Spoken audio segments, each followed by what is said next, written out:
Swayam Prabha. Digital India. Educated India.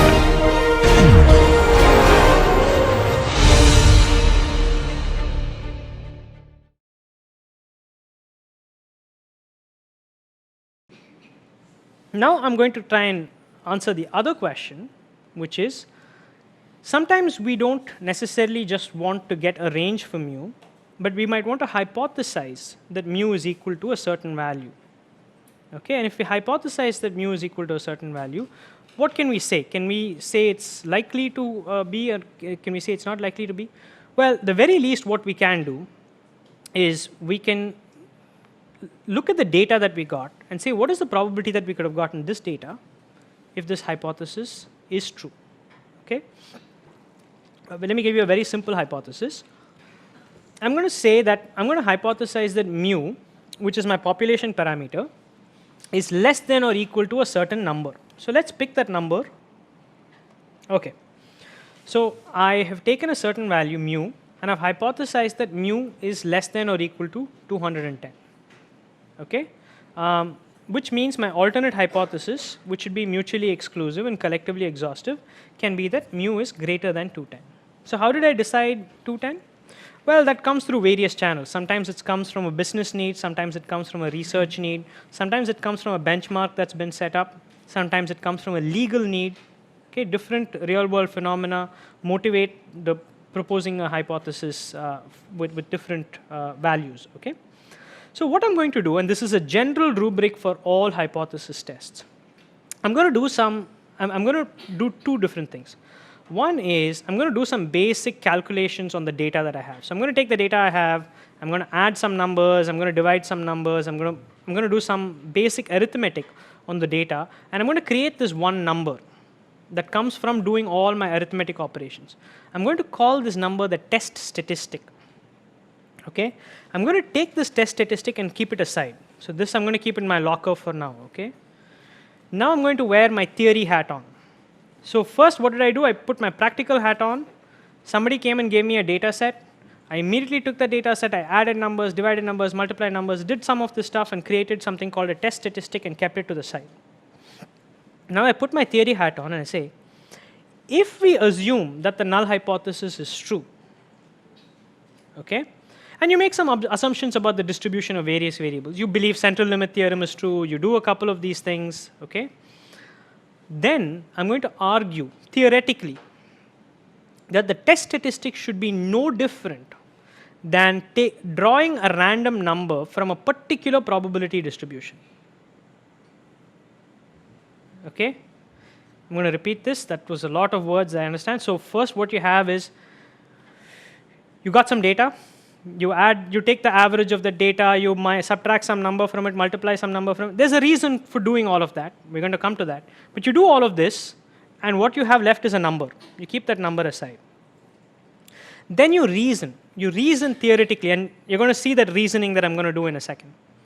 You reason that technically, if the null hypothesis is true, doing all of this should be no different than drawing a random number from a particular distribution. Okay? In the case of the Z distribution, you just saw this confidence interval we did about the means, right?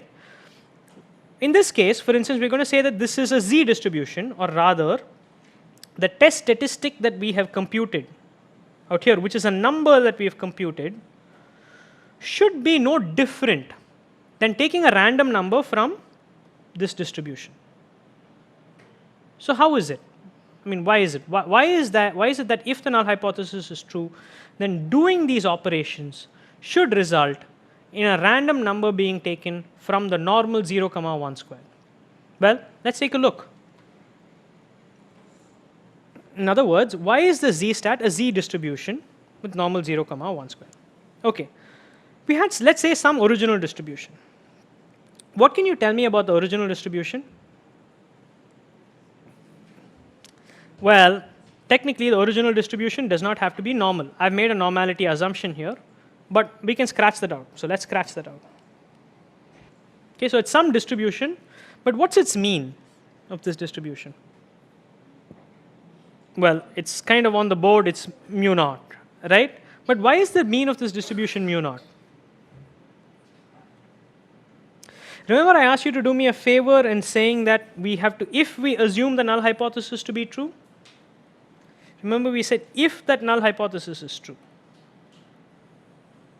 So if the null hypothesis is true, mu naught, which is, so you'll always say mu is less than or equal to some number, that less than or that number is what you call as mu naught. Okay, so here I've chosen 210 to be mu naught, but it doesn't matter, right? Nothing that I'm telling you right now changes if I change 210 to 215. It's the same concept that I'm explaining. So usually when you write out a null hypothesis, you write it out of the form mu is less than or equal to mu naught. It can be greater than or equal to, or you can say mu is equal to mu naught. Mu naught is just a way of saying some number. Okay? So now, if the null hypothesis is true, the mean can take on any value less than or equal to mu naught. What we're going to do is we're going to take the most mathematically pathological case. We're going to take the case where it's an edge condition. So we're going to take the case where mu naught is actually 210. That's the worst case which still conforms to this hypothesis. Correct? Okay. So I've taken mu is equal to mu naught. If mu is equal to mu naught, what is the distribution of the original distribution? What is the original distribution?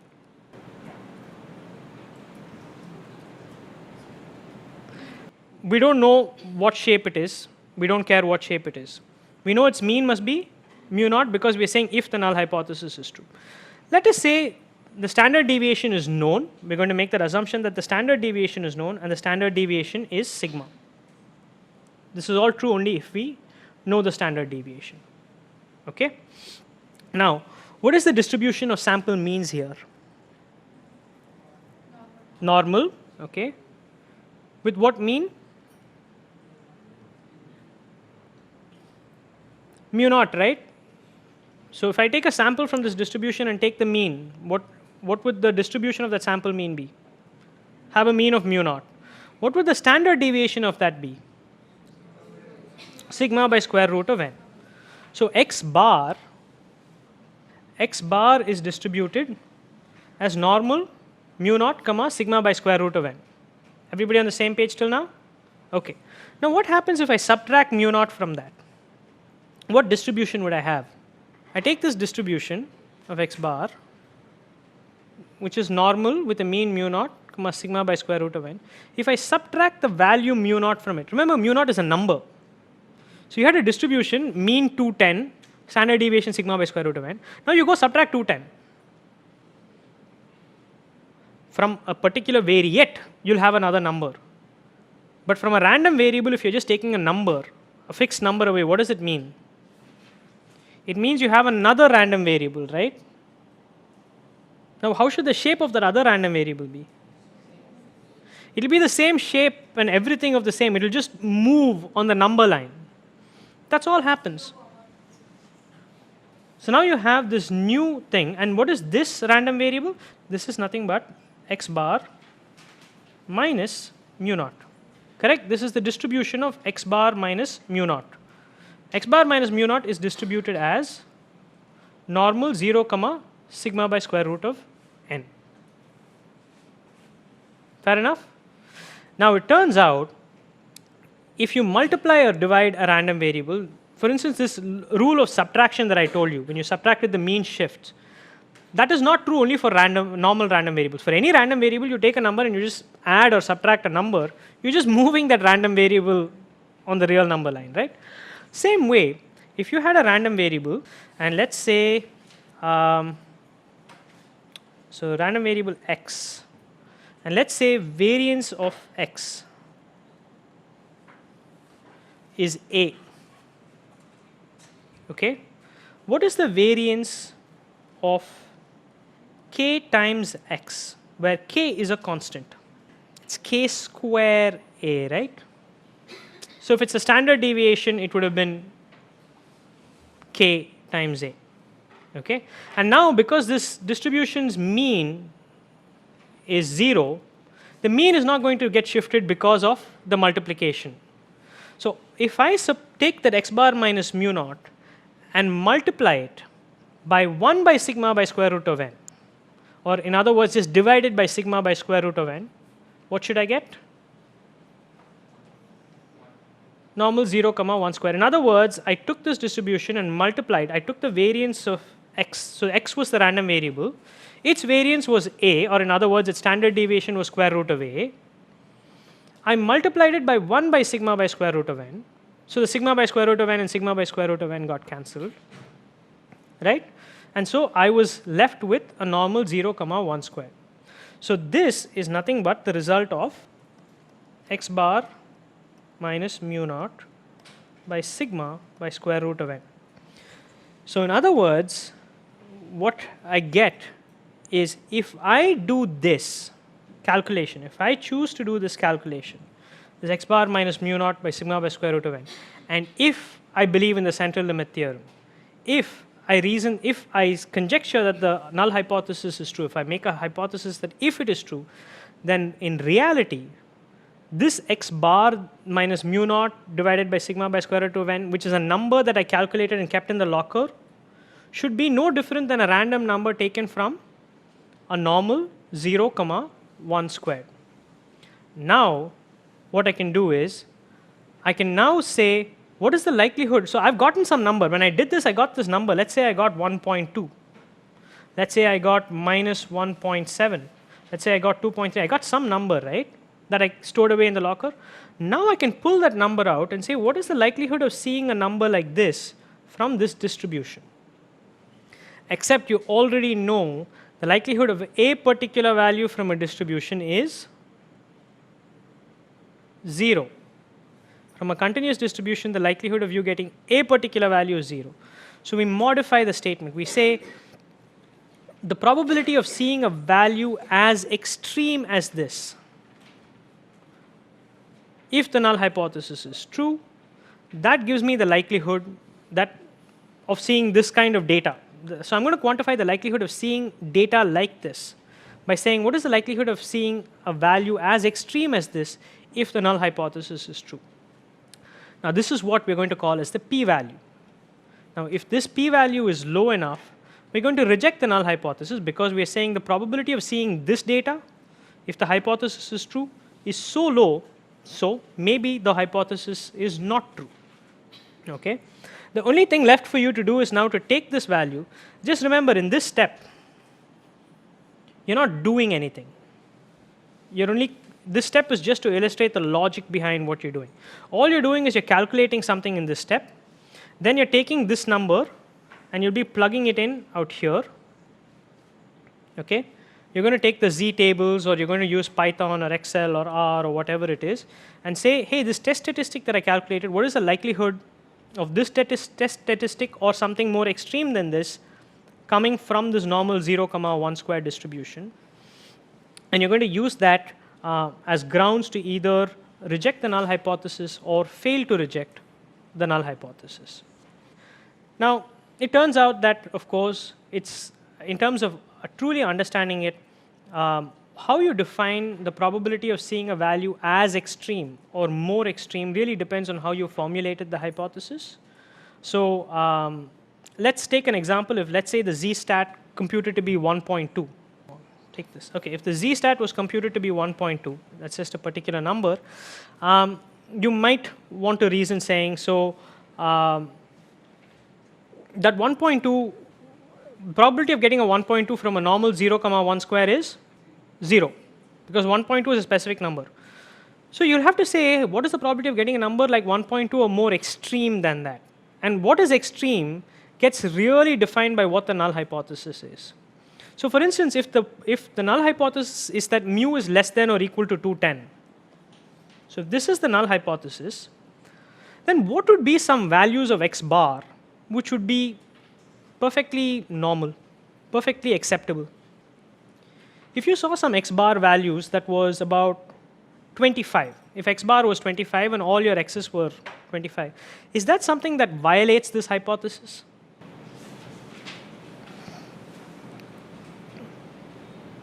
So you got some values of x, you computed an x bar, and let's say that x bar was equal to 25. Does that in any way violate this hypothesis? No. right? Because mu is just supposed to be less than or equal to 210. Now, if you kept seeing values of x bar that are higher and higher and higher, let's say you saw values of x bar that were greater than 210, greater than 250, at some point you're going to say that the likelihood of getting this x bar if the null hypothesis is true seems quite extreme. So a higher value of x bar is your cause for concern in terms of this hypothesis not being true, correct? Now, if you saw a higher value of x bar, higher and higher x bar will lead to what in your test statistic? Will it lead to an increase in your test statistic or a decrease in your test statistic? An increase, because it's x bar minus mu naught divided by sigma by square root of n. So a test statistic value that is extremely high is your benchmark for an extreme value. So when you plot this 1.2 on this, which is a normal 0, 1 squared, what you're doing is you're not only, obviously, the probability of that value is 0, you're looking at the area to the right of the curve, because those are the values of z stats that you're saying the probability of seeing something so extreme is this area under the curve. And that's your p-value. Okay? Similarly, if mu is greater than or equal to 210, you look at the other direction, and if it's two-tailed, getting values that are far away from 210, either way, are signs of the null hypothesis not being true. So you look at the area on both sides. So it will be a mirror. So if this is 1.2, this will be minus 1.2, because this is normal 0, 1 square. Okay? Okay. So just to give you a very quick, more of an applied side of this, I hope you realize that both with confidence intervals and hypothesis tests, you're really doing the same thing. You're just answering slightly different business questions, right? Using the same fundamental distribution, same essential property. For a given, they're essentially interchangeable in terms of answering certain business questions, right? So if a particular confidence interval comes at a perfect, so let's say the confidence interval around the mean is the x bar is 10 and the confidence interval is from 8 to 12. If that is a 95% confidence interval, you can make very clear statements on which values of mu is equal to something would have been rejected and would have not been rejected based on the confidence interval itself. So they're doing the same math in a sense. So we've already looked at a single thing called a one sample test. And in the one sample test, we looked at I gave you a quick idea of this thing called the z-test. But the one thing you must have noticed is that you need to know this value sigma to do the test. In many instances where you have to calculate sigma from the sample itself, we will instead be using something called the t-test, which uses s out here instead. And and just like I told you, just like you might be interested in making inferences about the mean, right? So if you were doing hypothesis tests, these are the formulas for the test statistic. If you were doing confidence intervals, the formulas to the right kind of tell you how to build an interval for the mean or whatever it is. Just like you're interested in the mean, we use the z-test when we knew sigma, we use the t-test when we did not know sigma. If you want to make an inference about the population standard deviation, you would be using the chi-square test. Now this is different from the chi-square test of independence or chi-square goodness of fit test. Those are different tests. But if you want to make an inference, so you take a sample, that sample has some standard deviation, right? That's the standard deviation of the sample. But you are interested in the standard deviation of the population. Unfortunately, you don't have the standard deviation of the population. But with the standard deviation of the sample, can you create a confidence interval for the population standard deviation? That's essentially what the chi-square test out here tries to do. If you use the test to test the hypothesis that the population standard deviation is equal to some value, you would be doing a hypothesis test. It's the same idea. You could do this also to test proportions. Again, so think of this random variable. In this tutorial, there are 10 questions.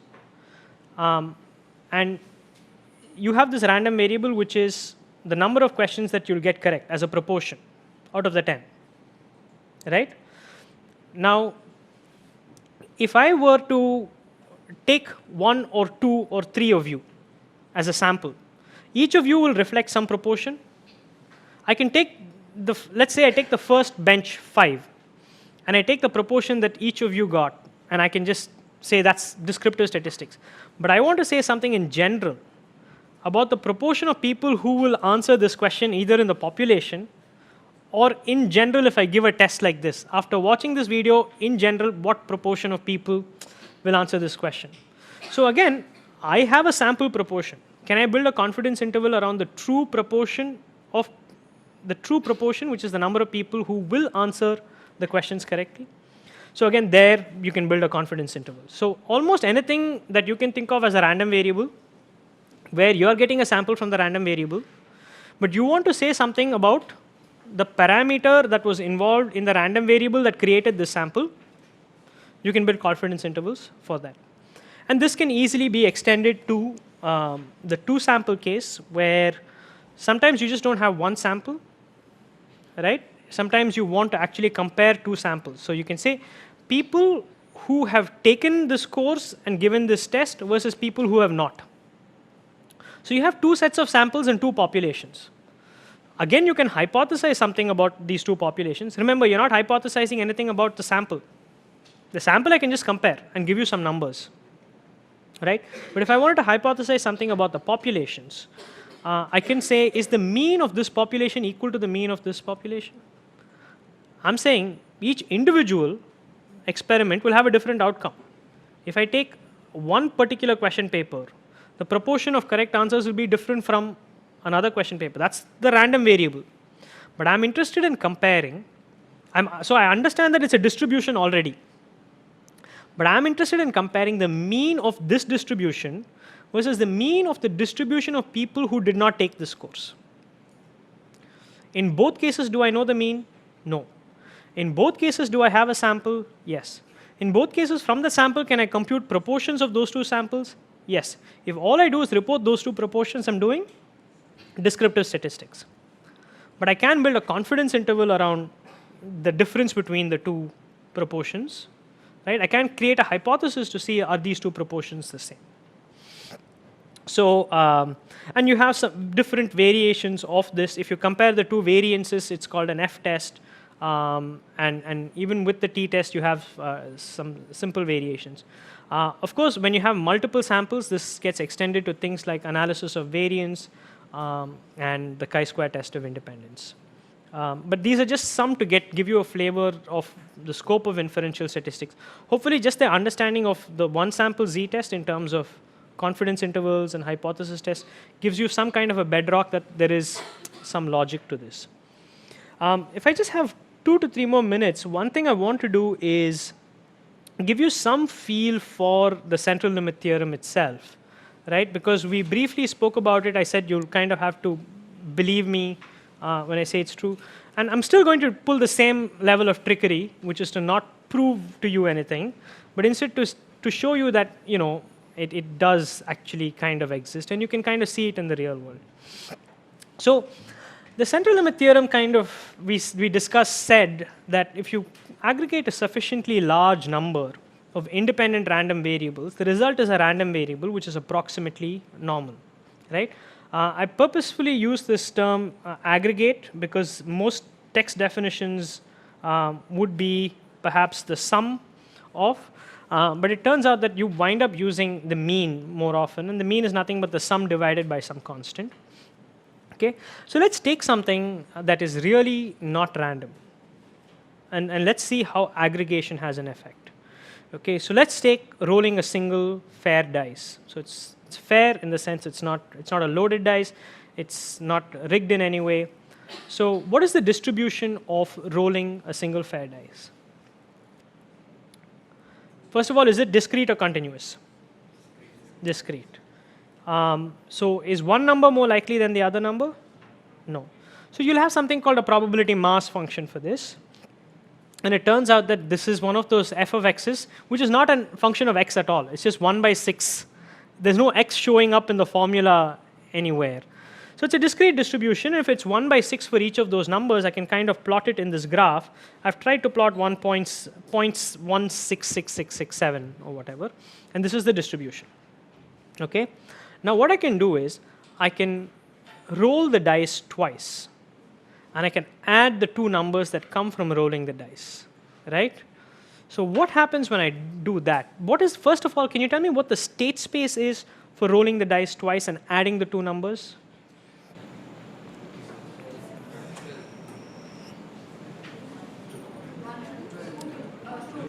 It's 2 to 12, right? Like, so it's very tempting to think it's 1 to 12, but you can't get 1. The minimum is 1 plus 1. So it's 2 through 12. Now, 2 through 12, is it equally split? And the answer is it's not, right? Because it's not equally likely, each of those outcomes. Because what are the odds that you can get a 2? The only way you can get it is by rolling a 1 on the first try and rolling a 1 on the second try. So the odds of rolling a 1 on the first try is 1 by 6. Now it's an AND condition, so you'll be multiplying. So it's 1 by 6 times 1 by 6.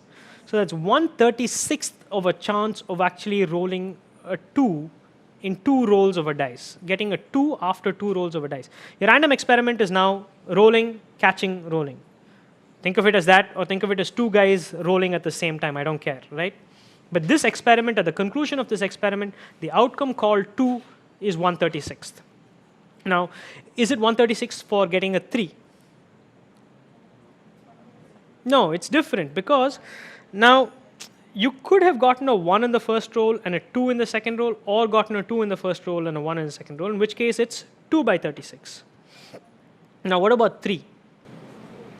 Is it the same 2 by 36? Just want you to think. Well, there are more ways actually. So you could get a 1 in the first roll and a 2 in the second roll and a 2 in the first roll. I'm sorry, that was for 3, right? For a 4, what is it? My mistake. It's 3 by 36 because you can get a 1 and a 3 and a 1, and a 2 and a 2. So you're already seeing a trend, right? So it's, for instance, kind of going up. But does it always just keep going up? No, at some point it starts coming down, because getting a 6 and a 6 is as less likely. So what you have is kind of like a triangle, and you can take the sum and say, I'm not interested in the sum, but I'm interested in the average. So if I'm interested in the average of rolling 2 dice, it's the same as the sum essentially, right? Except that you're dividing it by 2. In which case your state space again goes from 1 through 6. Except now you can get values like 1.5, 2.5. This 1.5 is nothing but a 3 by 2. Right? So everybody is in agreement that the same distribution we constructed for sum is what we have for average. Right? Now let's take a look at what happens when you do for 3 dice. Right? I'm not going to go through each example for this, but you can see that first it went from a rectangle to a triangle. Right? That's what happened when you went from averaging 1 dice to averaging 2 dice. You went from a rectangle to triangle. Now look, something else is happening. It's starting to get a little bit of an inflection, which is the average of 3. Now as you go to the average of 4, average of 5, and so on, you're going to start seeing even more of this change in this rectangle. The rectangle morphed to the triangle, started morphing a little bit normal, and you're going to see it morph little by little more and more normal. So one thing that you've already seen with just 2 dice and 3 dice, and you can do this on an Excel sheet. You don't need Python for it, right? So you can do this on an Excel sheet and confirm it for yourself. But the other thing that you're also seeing is, look at what's happening to the variance. Is the variance increasing or decreasing?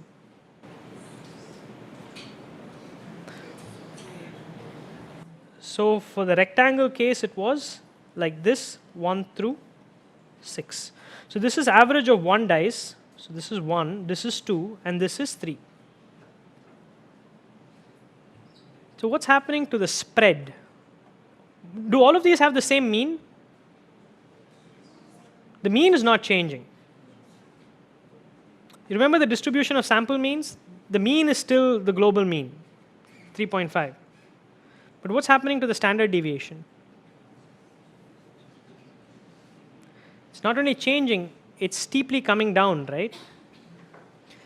This 3.5, which was centered at 3.5, had lots of density out here and here.